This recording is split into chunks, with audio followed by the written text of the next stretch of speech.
Greetings, beautiful people. I just had an amazing conversation with Jason Bassler and Matt Agorist from the Free Thought Project podcast.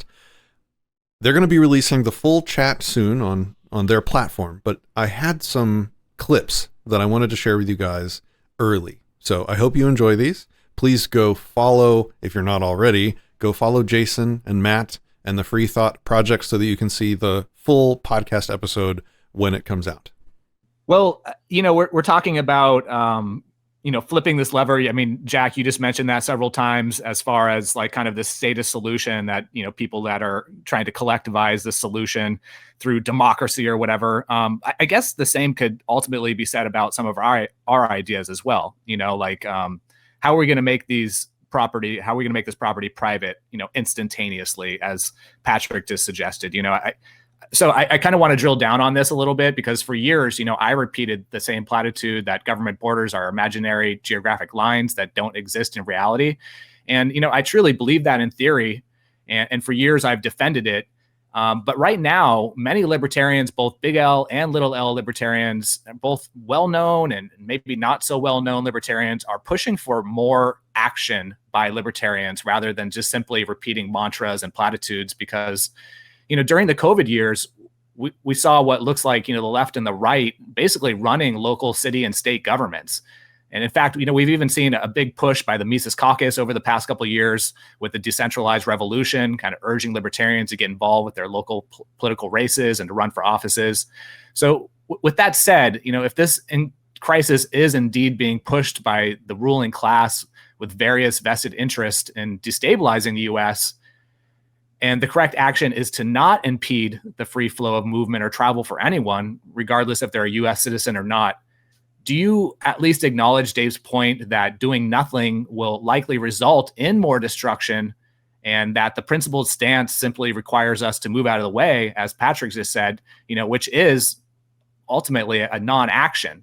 However, if the moral position doesn't require us to lift a finger, what is the solution? So, of course, I'm not suggesting that troops on our border or more government policies or programs or federal agents or any of that stuff is the solution, but is inaction really the appropriate path? And is there a solution for the individual in this current point in time under the current context of law to actually do something to better the situation? I hear Dave make these arguments in this area, and the thought that comes to mind is, yeah, libertarians should absolutely compromise on their core principles, the things that differentiate them from all other ideologies, the thing that makes libertarians superior to every other moral philosophy, our primacy of consent and property. Yeah, we should totally compromise on those to run fucking cover for the state. Yeah, we should compromise our principles to round off the rough edges of the terrible things that the state power is creating in the world. Yeah, that's a good reason to compromise on our core beliefs. That is silly to wait. No, I got to say it like Dave because this is his primary counter argument. That's ridiculous. No,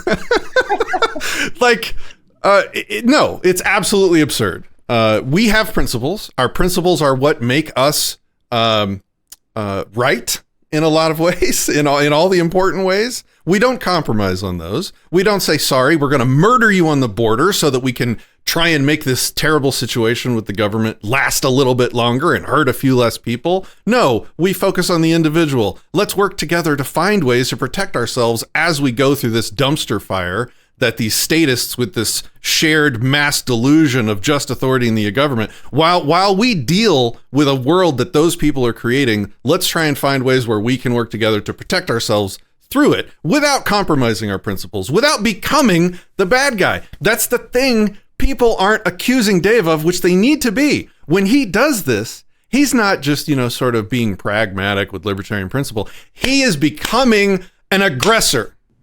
He is becoming a violator of consent and property. He is adding himself to the list of people I have that I can rightfully use violence to defend myself from.